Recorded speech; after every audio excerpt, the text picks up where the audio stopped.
Interesting experience tonight. So I get into my Uber. And so I exchange pleasantries with the Uber driver. Hey, how you doing? And the guy responds, this is one of the best days ever in my life. So I said, do tell. And he said, I got my divorce papers. Now, everyone, what do I say to that?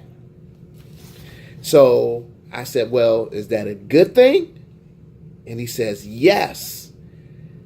And I can tell he wanted to talk about the experience, but I didn't want to overstep my boundaries. But I was inquisitive. So I said, 38 years, that's a long time. And he says, yes. And I say, okay, I'm probably never going to see you again, but I am curious. He said, you want to know why we got a divorce? And I said, yes. And he simply said, I didn't deal with my stuff. I said, what do you mean? He said, when my wife did things that I didn't like, I'm not really a big talker. So I just held it in. And I said, before I get out of this Uber ride, can I share something with you? And he says, yes.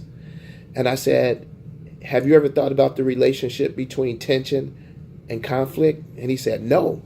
And I said, well, tension is just simply things that stretch us. So sometimes in a relationship or even in the workplace, we might have colleagues or employees that stretch us with their words or behaviors, their mannerisms. They do things that maybe that irk us, that irritate us, but we don't deal with them. So we suppress them and we hold them in. And I said, my friend, that is the formula for full-fledged conflict. I said, most people don't catch the conflict or deal with the conflict when it's in the tension stage. When something kind of is uncomfortable or stretches you, they ignore it, deny it, or minimize it. And I said, so just think about in your next friendships or relationships that when things bother you, to deal with them in the tension stage, to find some type of peace or amicable solution so you can move the relationship or friendship forward. So he nodded his head. And I said, maybe, just maybe, you could have resolved a lot of things earlier on. So I just want to leave you with this. When you're seeking to resolve conflict, there's three things you want to think about. Are you going to avoid it, deny it, or minimize it?